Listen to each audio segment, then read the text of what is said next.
نہیں ہوگا، جو کہہ رہا ہے کہ مسجد میں گھس کے ماروں گا. کیوں کہہ رہا ہے وہ؟ کیونکہ جانتا ہے کہ مودی اقتدار پر ہے. مسلمانوں کے خلاف جو نفرت کے مظاہرے کیے جا رہے ہیں، میں بار بار کہہ رہا ہوں، یہ وہی تاریخ کو دہرائی جا رہی ہے جو ہٹلر کے زمانے میں ہوتی تھی. ہٹلر یہودیوں پر ایسا ہی ظلم کرتا تھا. ان کے گھر کو توڑ دو، ان کے کاروبار کو توڑ دو، ان کو ملک کا دشمن قرار دو، ان کے خلاف پکچریں بناؤ. اب تو ججز بھی بولنا شروع کر دیے، لارڈشپ بھی بولنا شروع کر دیے. تو مودی سپریم کورٹ کے ججمنٹ کو دیکھ لیے کہ وقف یوزر کو نکالو اور بولو کہ نہیں تمہاری مسجد نہیں ہے. کوئی بھی آ کے آر ایس ایس والا بولے گا نہیں، اس کو کھود کے دیکھو اندر کچھ نکلتا. کتنا جھوٹ بولیں گے.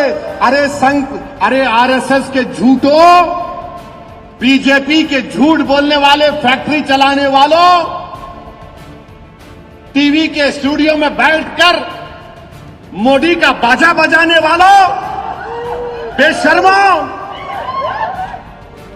9,40,000 مسلمانوں کے پاس ہے، وقف بورڈ کے پاس ہے، وقف بورڈ کے پاس ہے. ابھی یہ 4 ریاستوں میں 10 لاکھ ایکڑ کس کی ہے؟ ہندو انڈومنٹ بورڈ کی. ہم کیا بول رہے؟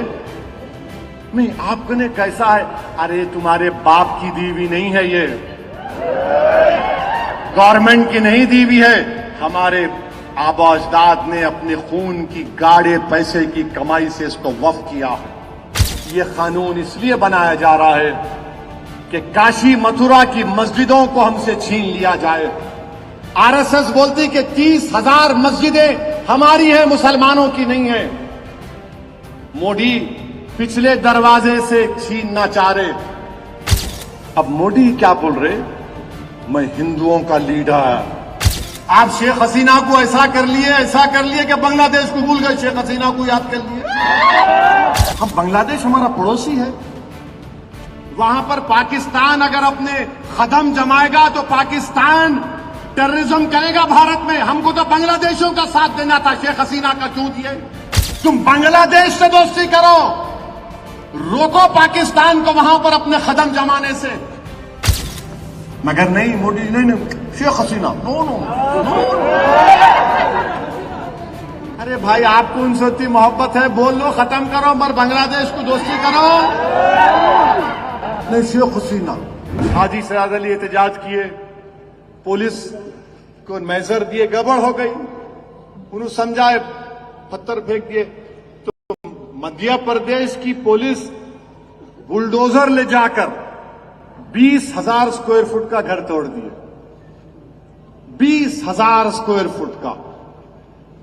حاجی شہزاد علی نے بیان دیا کہ میں اللہ کے رسول صلی اللہ علیہ وسلم کی عظمت کے لیے احتجاج کیا. ایک 20,000 اسکوائر فٹ کا گھر کیا، ایسے 10 گھر میں آقا پر قربان کرتا ہوں. مگر میرے بھائی، حاجی شہزاد علی کا نقصان ہو گیا. نئے گھر میں سامان رکھ رہے تھے، بی جے پی کی ظالم حکومت نے گھر کو توڑ دیا. مودی کے بلڈوزروں نے مسلمانوں کے گھروں کو نیست و نابود کر دیا.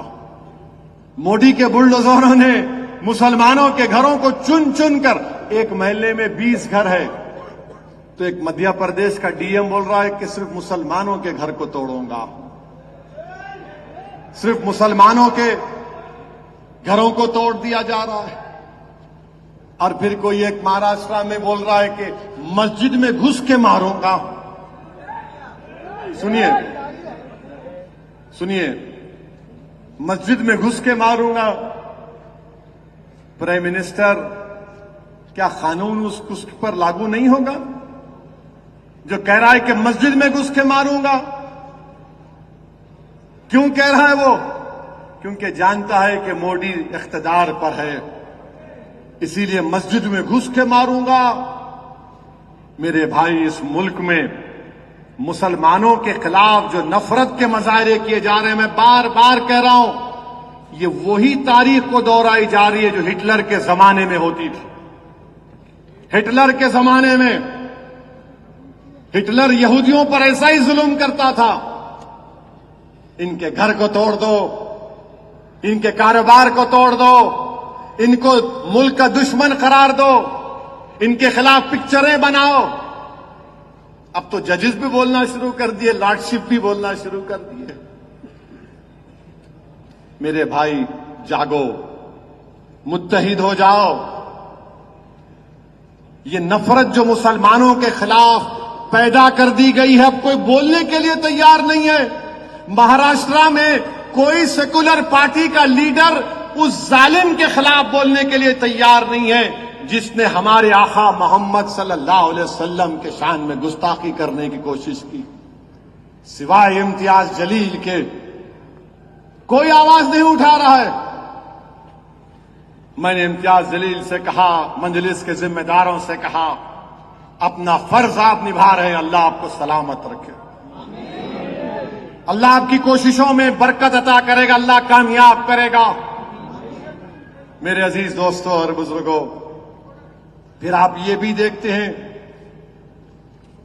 کہ لوگ ہمارے ملک میں ایک قانون بنا رہے ہیں, کوشش کر رہے ہیں کہ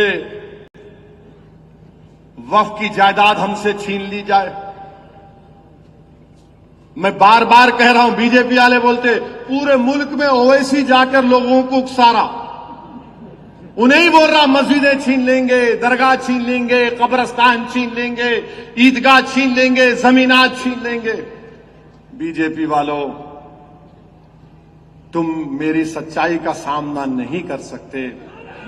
میں جانتا ہوں تمہاری حرکتیں کیا ہیں. یہ جو کہہ رہا ہوں بھارت کے مسلمانوں سے کہہ رہا ہوں, یاد رکھو, ہم نے ایک بابری مسجد کو کھویا, اور کیوں کھویا بتا رہا ہوں آج تم کو.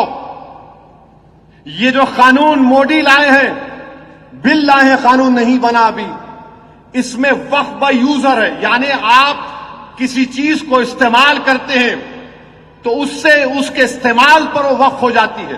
مثال کے طور پر ایک قبرستان ہے, تدفین ہو رہی, وقف کی ہو جاتی برسوں سے. مسجد ہے جس انگریزی کا ورڈ ہے ٹائم امیموریل سے آپ نماز پڑھ رہے ہیں, وقف بائی یوزر ہے. عیدگاہ ہے. تو اب موڈی کیا کیے, وقف بائی یوزر کو نکال دیے, اور موڈی یہ بول رہے کہ آپ رجسٹرڈ ڈیڈ سے اب آپ وقف کرنا. یعنی جتنے وقف کی پراپرٹیاں ہیں, 33,000 وقف کی پراپرٹی تلنگانہ میں. تو موڈی یہ بول رہے کہ اب یہ قانون جب خدا نخواستہ بن گیا تو یہ 33,000 وقف کی پراپرٹیز جو تلنگانہ میں ہے, اس میں 90% کے پاس ڈیڈ نہیں ہے, رجسٹرڈ ڈیڈ نہیں ہے. تو وہ کیا ہوں گے, وقف نہیں رہیں گے نا وقف. جب قانون بولے گا کہ رجسٹرڈ ڈیڈ لے کر آؤ, رجسٹرڈ ڈیڈ نہیں ہے. اگر آپ کو جا کے بولیں گے کہ مکہ مسجد کا ڈیڈ لے کر آؤ, مکہ مسجد پرانی ہے, کتنی پرانی ہے, 100 سال, 200 سال, 300 سال, قریب 400 سال پرانی ہے, 400 سال. اب 400 سال میں رجسٹریشن کا ڈاکیومنٹ ہوتا تھا. اب موڈی بول رہے نہیں, تم لے کے آنا.